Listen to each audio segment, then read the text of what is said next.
귀한 찬양 너무 감사합니다. 옆 사람과 한번 인사하겠습니다. 이 자리에 있는 것이 은혜입니다. 이렇게 인사합시다. 네, 감사합니다.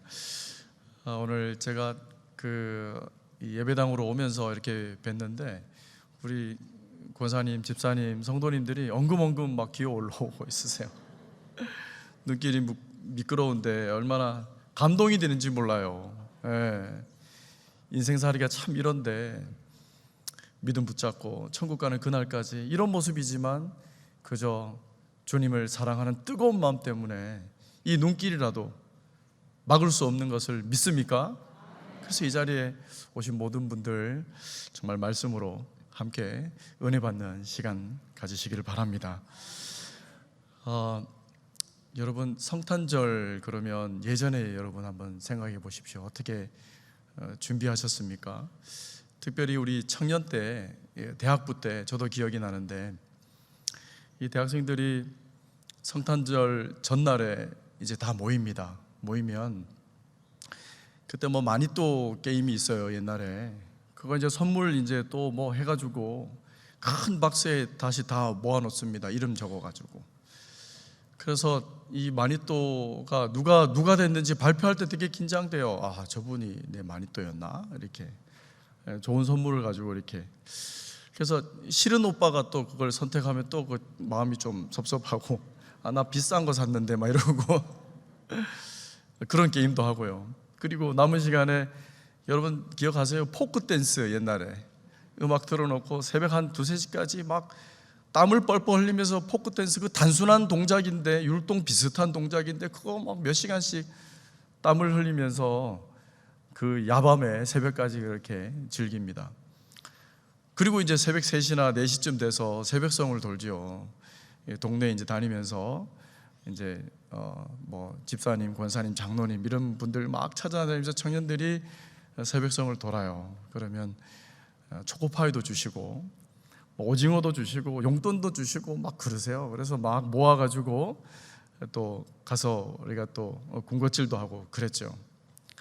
그리고 이제 밤이 새도록 그렇게 했잖아요. 들어와서 정작 이제 그 성탄절 감사 예배 때 얼마나 피곤해. 그 전날 밤에 예배당에 들어오니까 이 예배당이 얼마나 따뜻한지 몰라요. 눈꺼풀이 그냥 천근만근. 정작 그날은 다 자고 예배 시간에 자고 그랬던 기억이 문득 생각납니다. 예전엔 그렇게 성탄절을 이렇게 준비했습니다. 그것도 좋았다고 지금 추억하시죠. 오늘 말씀은 이 성탄절을 준비하는 사람들의 특징들, 그리고 어떤 사람들이 성탄절을 지금 준비하고 있느냐, 이렇게 우리가 말씀을 한번 함께 보기를 원합니다. 오늘 말씀은 6절과 7절부터 시작되는데 이 상황이 그렇습니다. 해산할 날이 찼는데 여관에 방이 없다, 이렇게 말씀하고 있습니다. 제가 한번 읽어드리겠습니다. 거기 있을 그때에 해산할 날이 차서 첫 아들을 낳아 강보에 싸서 구유에 뉘었으니 이는 여관에 있을 곳이 없었음이더라. 그런데 이 말씀이 왜 이렇게 이 방이 없었을까? 이 원인은 오늘 누가복음 2장 1절 말씀이 그 원인입니다. 우리 오늘 말씀을 누가복음 2장 말씀을 좀 펴놓으시면서 함께 말씀을 읽어 내려가도록 하겠습니다. 1절 말씀을 함께 읽어보겠습니다. 그때에 가이사 아구수도가 영을 내려 천하로 다 호적하라 하였으니. 아멘. 이 1절 말씀에 가이사 아구수도가 영을 내려서 천하에 호적하러 명령을 내렸기 때문에 로마의 지배를 받는 모든 사람, 모든 지역에 있는 사람들이 이 인구조사에 응해야 되는 겁니다. 이 명령에 따르지 않으면 불편함을 더 겪게 되는 거죠. 그래서 이 요셉과 마리아도 고향인 베들레헴으로 올 수밖에 없었던 상황입니다. 이 인구조사는 특징이 어떠냐면 세금을 징수하기 위해서 첫 번째 로마 정부에서 하는 연례 행사입니다. 두 번째는 이 군복무를 위해서 인구조사를 하는 겁니다. 두 가지 큰 특징, 큰 그 목적을 가지고 인구조사를 하는 거죠. 세금은 이 유대인들에게도 군복무는 면제가 되지만 유대인들에게도 세금은 징수하기 위해서 이 호적하러 오라 이 명령을 받드는 것입니다. 그래서 이 고향으로 사람들이 생각보다 많이 몰려든 겁니다. 근데 보시면 우리가 그날 밤에 이제 베들레헴으로 도착한 것으로 우리가 생각하지만 사실은 이 베들레헴에 여러 날을 전에 도착한 것 같아요. 6절과 7절을 우리가 다시 한번 보면 거기 있을 그때에 그랬어요. 거기 있을 그때 이미 베들레헴에 와 있었던 겁니다. 해산할 날이 찼다는 거예요. 이미 그때에 거기 있을 그때에. 그런데 여관에 방이 없었다라는 거죠. 주위를 계속 이 방을 찾다가 며칠을 보냈다라고 할 수가 있습니다. 그러면 우리 상상을 해보십시오. 해산할 날이 만삭이 됐는데 이 아이를 이 뱃속에 들고 여기저기 방을 구하러 다니는 모습 얼마나 고단했겠습니까? 힘들었겠습니까? 그 상황이에요. 자, 그런데 이 오늘 말씀의 누가복음 2장의 이 말씀은 사실은 이런 상황 가운데 두 부류를 대비하고 있음을 우리가 볼 수 있습니다. 먼저 읽어드린 같이 함께 읽은 이 가이사 아구수도라고 하는 사람은 누굽니까? 천하의 통치자입니다. 천하를 호령할 수 있는 로마 제국의 황제라고 하는 것이죠. 이 황제와 누구를 비교합니까? 대조합니까? 의도적으로 오늘 8절 말씀입니다. 8절 말씀을 제가 한번 읽어드리겠습니다. 그 지역에 목자들이 밤에 밖에서 자기 양떼를 지키더니, 이 목자와 대비하고 있습니다. 천하를 호령하는 이 권력을 잡은 통치자와, 당시 목자라고 하는 것은 유대인들이 평범한 직업입니다. 평범하다 못해 천민에 가깝고 비천한 계층에 속한 이 목자와 대비하고 있습니다. 어떤 목자입니까? 밤에 밖에서, 이 말씀을 보시면 알겠지 않습니까? 밤에 밖에서 자기 양떼를 지키는 그런 목자입니다. 가난한 목자라는 거예요. 부자 목자들은 이 밤에 사람을 사서 보초를 세웠겠죠. 그렇지 못하는 거예요. 이 가난하고 비천하고 억울하고 눌려있는 이 목자와 아주 낮은 천민에 가까운 이 목자와 천하의 로마 제국의 신적 권위를 갖고 있는 이 제왕, 황제와 대비하고 있는 것입니다. 어떤 주석에는 이 가난한 현실을 그리기 위해서 농경사회에 농사도 같이 겸하는 목자일 것이라고 이야기합니다. 왜냐하면 이 세금 징수가 너무나 부담스러워서 과중되어 있기 때문에 농사까지 짓지 않으면 세금을 메울 길이 없었기 때문에 밤에도 자기 양떼를 지키는 아주 가난한 현실을 그리고 있는 모습을 볼 수 있습니다. 그런데 여기에서 역설이 있습니다. 오늘 말씀하는 이 기쁨의 소식을 누가 먼저 듣습니까? 권력자입니까? 통치자입니까? 신적 권한을 갖고 있는, 사람들을, 세상을 호령할 수 있는 그런 통치자입니까? 아닙니다. 오늘 말씀 본문은 아니지만 우리 이사야 61장 1절과 2절입니다. 화면에 보시고 함께 따라 읽으시면 될 것 같습니다. 함께 읽겠습니다. 주 여호와의 영이 내게 내리셨으니 이는 여호와께서 내게 기름을 부으사 가난한 자에게 아름다운 소식을 전하게 하려 하심이라. 나를 보내사 마음이 상한 자를 고치며 포로된 자에게 자유를, 갇힌 자에게 노임을 선포하며 여호와의 은혜의 해와 우리 하나님의 보복의 날을 선포하여 모든 슬픈 자를 위로하되. 아멘. 목자같이 이런 가난한 자, 비천한 자, 억눌린 자, 억울한 자, 약한 자에게 먼저 이 기쁜 소식이 들려지는 것입니다. 복음이라고 하는 것이 언제나 늘 이런 약한 자들이 소망하는, 어떻게 보면 약한 자들이 먼저 듣는 그런 말씀입니다. 복음은 항상 이렇게 낮은 자들의 것입니다. 왜냐하면 이 약한 자들, 낮은 자들은 주님밖에 의지할 데가 없기 때문에 그렇습니다. 마태복음 5장 우리 팔복의 비유도 보시면 심령이 가난한 자, 애통한 자, 의에 줄이고 목마른 자, 의를 위해서 핍박받는 자, 다 억울하고 눌려있고 약한 자들을 의미합니다. 그들이 복음을 받는 것입니다. 그들의 것이 복음이라는 것이죠. 그들에게 위로가 전해집니다. 하나님 나라가 전해집니다. 천국을 소유하게 됩니다. 위로와 배불림을 받을 수 있다 말씀합니다. 그리고 하나님의 아들이라 하나님의 딸이라 일컬음을 받겠다 말씀하는 것이 바로 이 낮은 자들의 특권이다라고 할 수 있습니다. 우리 세상 사람들은 화려한 자들을 이 땅 가운데 주인공으로 삼습니다. 그런데 영적인 세계에서는 이런 낮은 자들, 약한 자들, 가난한 자들, 비천한 자들이 이 영적인 세계는 주인공이 된다는 거예요. 말씀의 주인공이 된다라는 것을 우리는 역설적으로 믿고 지금까지 알고 있지 않습니까?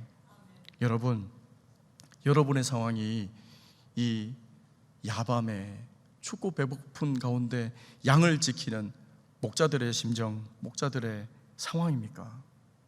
구하십시오. 주님의 위로를 구하시길 바랍니다. 그렇다면 하나님께서 오셔서 아들이라 딸이라 그리고 배불리 먹도록 하나님의 은혜로 은총으로 채워주실 줄 믿습니다. 오늘 이 말씀은 큰 기쁨의 좋은 소식이라고 이렇게 말씀합니다.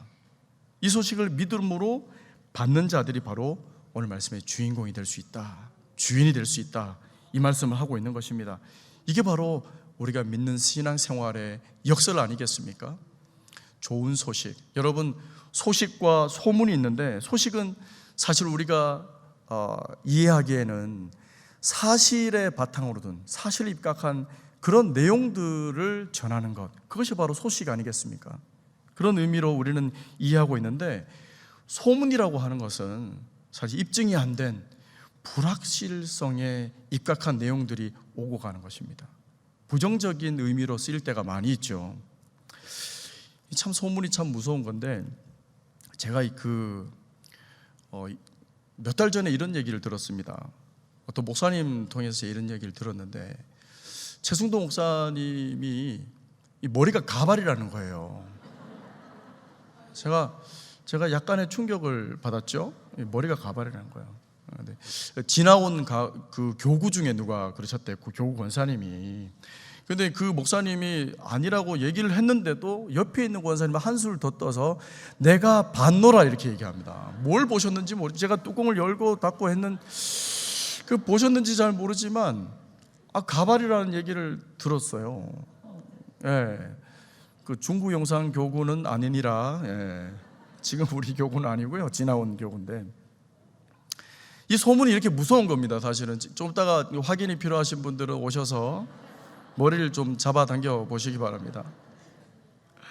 그 목사님이 아니라고 했는데 이 소문이 어떻게 났는지 그냥 자기가 봤다는 거예요. 소문이 무섭죠. 그런데 오늘 이 기쁨의 소식, 이 기쁨의 소식은 어떤 기쁨의 소식입니까? 오늘 말씀해 보시면 9절에 보시면 제가 이 상황을 읽어드리겠습니다. 9절에 보시면 주의 사자가 곁에 서고 주의 영광이 그들을 두루 비추매 크게 무서워하는지라. 10절에요. 천사가 이르되 무서워하지 말라. 보라, 내가 온 백성에게 미칠 큰 기쁨의 좋은 소식을 너희에게 전하노라. 그러면서 11절이요. 오늘 다윗의 동네에 너희를 위하여 구주가 나셨으니 곧 그리스도 주시니라. 큰 기쁨의 소식이 아기가 태어날 터인데 이 구주 예수님께서 이 땅 가운데 태어나신다라는 것입니다. 이게 이 기쁨의 소식, 큰 기쁨의 소식이다라는 것입니다. 그리고 14절의 결말이요. 지극히 높은 곳에서는 하나님께 영광이요 땅에서는 하나님이 기뻐하신 사람들 중에 평화로다. 이 기쁨의 소식을 전하고 있는 것입니다. 이것이 바로 이 기쁨의 소식의 내용이죠. 이 아기를 통해서 흔히들 하늘에는 영광, 땅에는 평화라 이렇게 말씀합니다. 우리 본당 앞에서도 이게 들어오실 때, 성전에 들어오실 때 네온 사인으로 그렇게 걸려 있습니다. 참으로 근사하죠. 그런데 사실은 이 땅에서는 평화라고 이렇게 말씀하지만 그렇다면 예수님이 오셨고 아기 예수님께서 오셨고 이미 2000년 전에 오셨는데 이 땅은 왜 평화가 없을까요? 이 땅은 왜 평화가 없을까요? 그것이 늘 의문이었습니다. 그런데 말씀을 준비하면서 꼼꼼히 더 따져보니까 그 의미보다도 더 큰 의미가 있더라고요.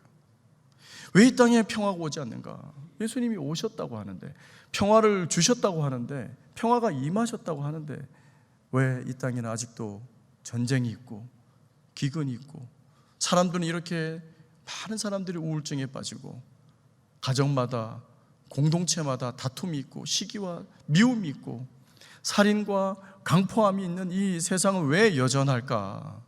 어제보다 오늘이 더 악해지는 이 세상은 왜 이럴까? 이 고민을 많이 했습니다. 그런데 여러분 보십시오. 14절에 제가 더 꼼꼼히 더 한번 읽어보겠습니다. 지극히 높은 곳에서는 하나님께 영광이요. 자, 지금부터 중요합니다. 땅에서는 하나님이 기뻐하신 사람들 중에 평화로다. 그냥 땅의 평화라고 말씀하지 않으셨습니다. 하나님이 기뻐하신 사람들 중에 평화로다 말씀하는 겁니다. 그래서 그래요. 이 기쁨의 소식은 믿는 자들, 그러니까 하나님께서 선택한 자들에게 오는 하나님께서 주시는 선물이요 평화이기 때문에 이 땅 가운데 믿음이 없는 자들에게, 그리고 믿음이 없는 자들이 소유할 수 있는 평화가 아니기 때문에 그렇다라는 것입니다.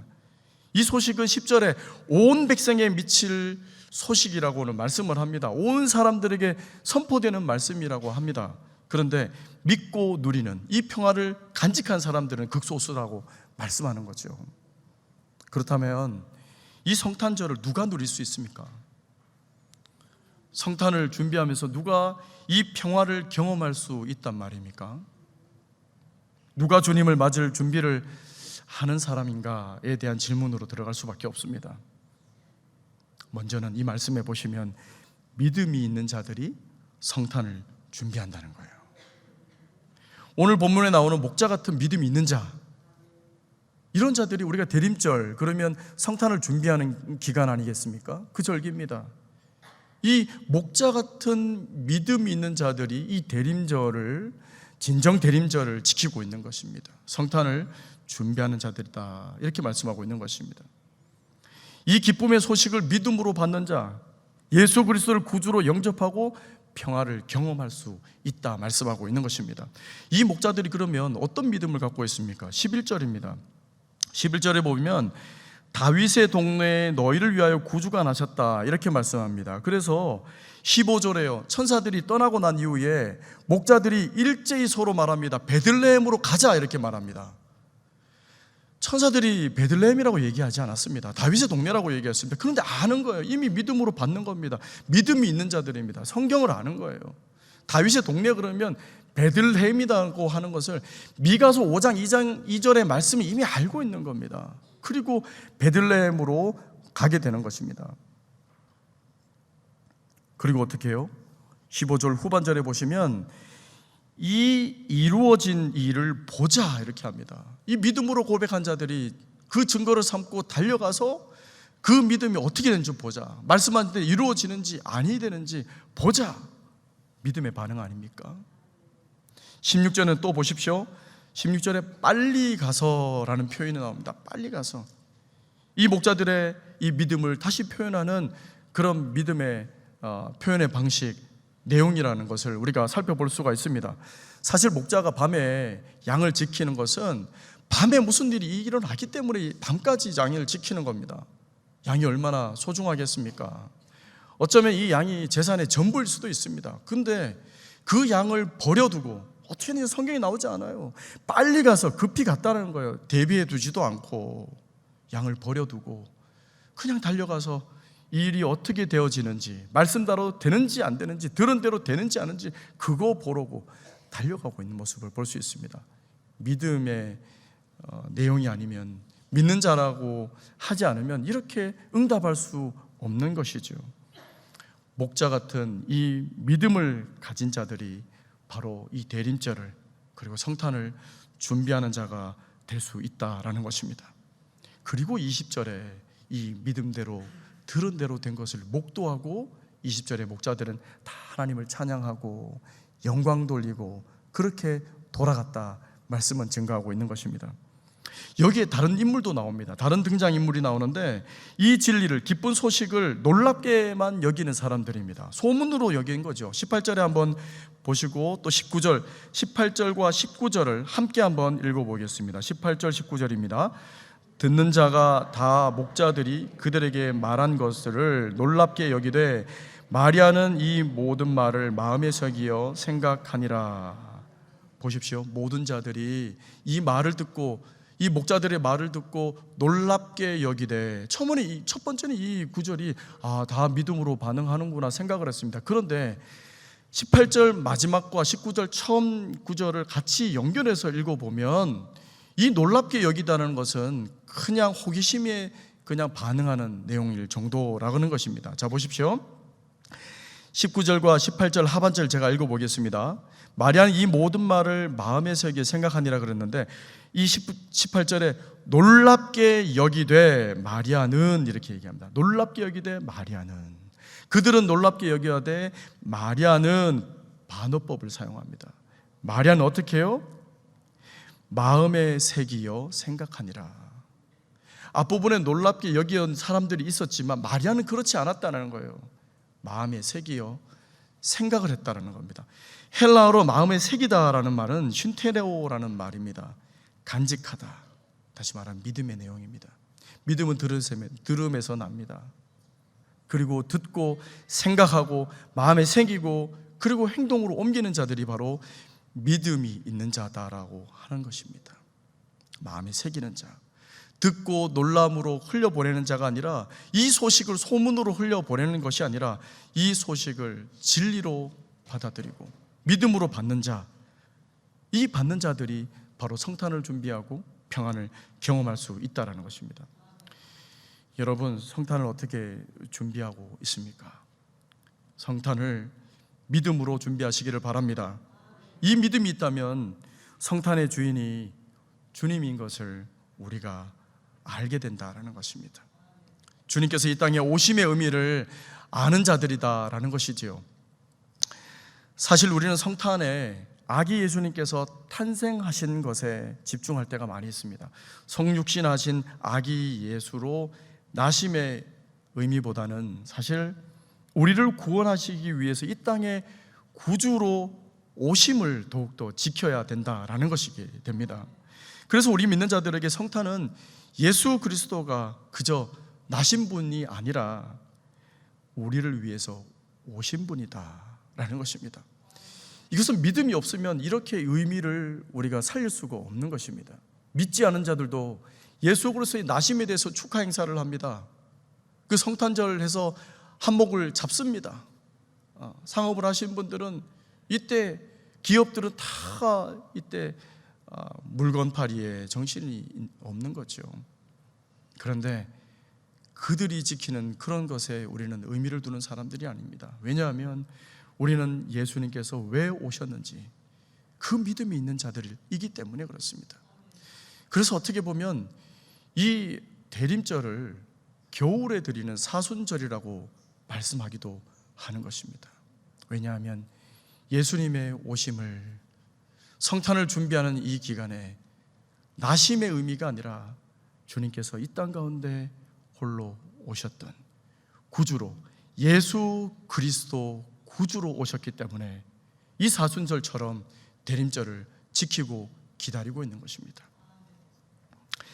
그 기쁨으로, 그 믿음으로 살아갈 때 14절의 결론이, 14절의 결말이, 14절의 우리 영광이 우리의 것이 될 수 있다라는 것은 우리가 믿음으로 구하는 것입니다. 하늘의 영광, 땅에서는 기뻐하심을 입은 자들의 평화로다. 이 말씀이 이루어진다는 것이죠. 이런 믿는 자들이 성탄을 기다리고 준비할 때 이 땅에 진정한 평화가 오게 될 줄 믿습니다. 많은 자들이 예수님의 오심을 이런 믿음으로 구할 때 이 땅 가운데 왜 평안이 오지 않겠습니까? 평화가 오지 않겠습니까?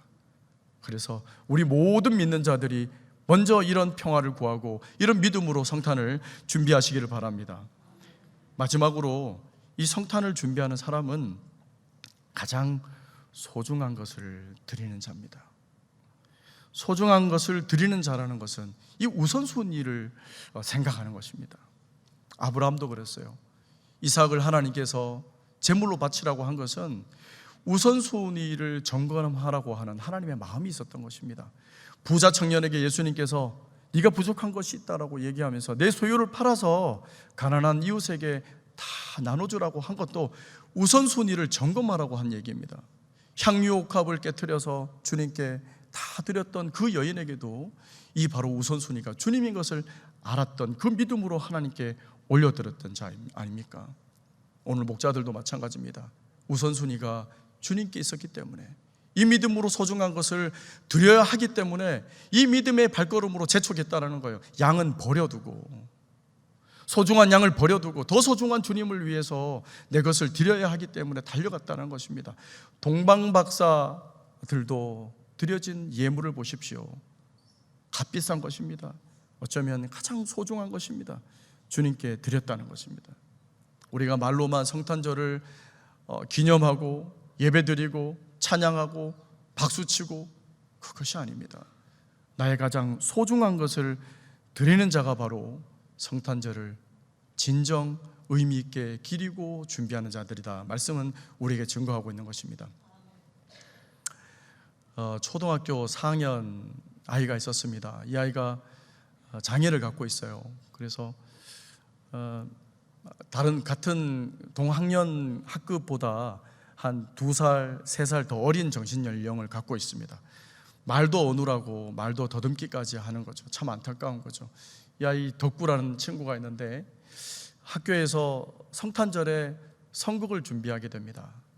그래서 예수님께서 마구간에서 태어나는 그 내용들 중에 선생님이 고민합니다. 이 아이에게 배역을 안 맡길 수는 없고, 배역을 맡기자니 불안하고 망쳐질 것 같고, 그래서 이 아이에게 가장 한마디밖에 없는 여관집 주인 말을 이제 시킨 거예요. 방 없어. 이 말 한마디만 하면 되는 거예요. 그래서 이 아이가 너무 신이 나는 거죠. 자기는 배역이 주어질 줄 몰랐는데, 이런 참 감사한 마음으로 이 아이가 신이 나서 한 달 동안 방 없어를 그냥 외치는 거예요. 자다가도 방 없어. 엄마가 밥 먹어라 덕구야 그러면 방 없어 이렇게 얘기하는 거예요. 뭐 하다가 방 없어, 친구가 불러도 방 없어, 방 없어를 그렇게 외치고 훈련하고 연습했죠. 이제 당일이 됐습니다. 선생님이 조마조마한 거예요. 덕구가 잘할까 말까. 그래서 이 가정이, 요셉 가정이 이제 방문을 이제 두드리면서 다닙니다. 여관집 문이 열렸습니다. 덕구가 이제 준비한 대사 방 없어 이것만 하면 돼요. 그래서 그래 놀랍게도 방 없어 라고 했어요. 방 없어. 너무 잘했습니다. 돌아가는 뒷모습을 보고 이 덕구가 그만 잠깐만요, 제 방이 있습니다 말을 더듬으면서 큰 소리로 제 방이 있습니다. 사람들이 웃고 난리가 났죠. 선생님은 예상했던 대로 그냥 망쳤구나, 선곡을 망쳤구나. 그런데 그 선곡을 망친 그 선곡에서 이 방 없소의 한마디가 사람들을 숙연하게 만들었습니다. 다시 조용해졌습니다. 성탄의 메시지를 숙연한 그 분위기에서 그들은 되새기고 있었습니다.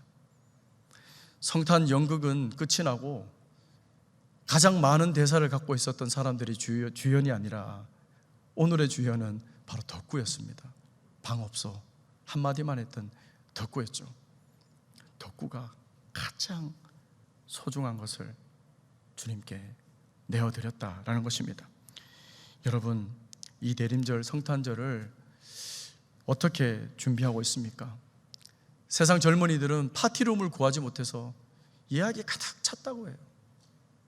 또 우리 가정들은 이제 가족의 패밀리 레스토랑 그거 한번, 뷔페집 한번 전화하면 1월까지 다 가득 찼다는 거예요. 얼마나 많이 모이고 그러시는지 몰라요. 아들, 딸, 손주에게 선물 사주시려고 큰 마트에 가보면, 백화점에 가보면 그 줄이 막 인산이냅니다. 사람들이 북적북적 하고 있습니다. 그런데 성탄의 주인공이 누굽니까? 주인이 누굽니까? 주인공 없는 파티를 다 준비하고 있는 것입니다. 성탄은 소중한 것을 주님께 드리는 날입니다. 주님께 감사하는 날입니다. 나의 기쁨과 나의 마음을 만족시키는 그런 날이 아니라는 거예요. 덕구처럼, 정말 이 아이처럼 자신이 가장 소중하다고 생각하는 것을 주님께 드리는 것입니다. 여러분, 소중한 것이, 여러분의 소중한 것이 무엇입니까? 그것을 내어드리기를 원합니다. 여러분의 방을 내어드리기를 원합니다.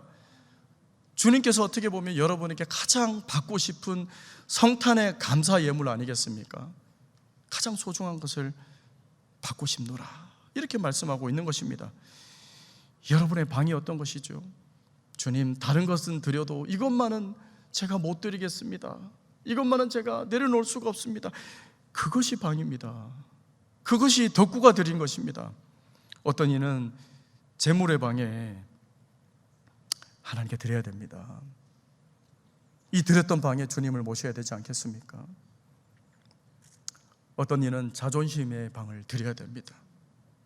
어떤 이는 건강염려증이 너무 커서 있는 분들이 있습니다. 건강염려증에 그 방을 드려야 됩니다. 시기와 미움과 다툼의 방을 주님께 드려야 됩니다. 그리고 주님께 그 방을 드리고 다시 그 방에 주님을 모셔야 된다는 거예요.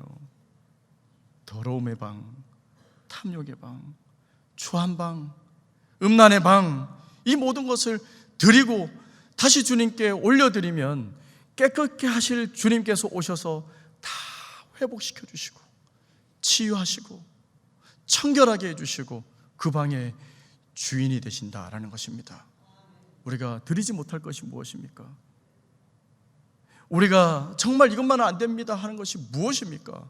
주님께서는 이 비천한 땅에 주님께서 오셨습니다. 우리를 위해서 오셨습니다. 죄악 가운데 있는 우리들을 위해서 오셨습니다. 여러분,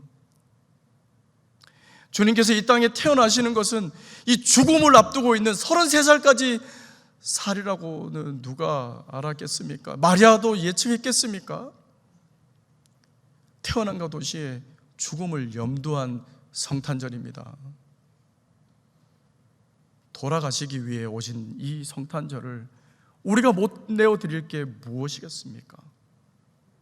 무엇을 못 드리겠습니까? 가장 소중한 것은 여러분의 마음에 있는 것입니다. 이것만은 못 드려요 하는 것들입니다. 그것을 주님께서 받고자 하는 것입니다. 지금도 문 밖에서 여러분들을 향해서 주님께서 문을 두드리고 계십니다. 여러분, 이렇게 고백하십시오. 주님, 방이 있습니다. 오시옵소서. 주님, 내 방이 있습니다. 오시옵소서. 나의 선물을 받으시고 나의 온 인생의 주인이 되어 주시옵소서. 이렇게 고백하는, 그리고 이 귀한 성탄절을 준비하는 저와 여러분들 되기를 주의 이름으로 축원합니다. 기도하겠습니다. 하나님 아버지, 이 땅 가운데 가장 큰 기쁨의 소식으로, 선물로 와주셔서 감사합니다. 하나님께는 영광이요, 땅에는 기뻐하신 자들의 평화라, 이렇게 말씀하셨습니다. 저희들을 그 기쁨으로 채워주시고 주님께서 오신 의미를 기리며 믿음으로 준비하는 저희들 될 수 있도록 축복하여 주시옵소서. 성탄절에 주님 오심을 믿음으로 늘 준비하는 저희 권속들 될 수 있도록 인도해 주시옵소서. 예수님 이름으로 기도하옵나이다. 아멘.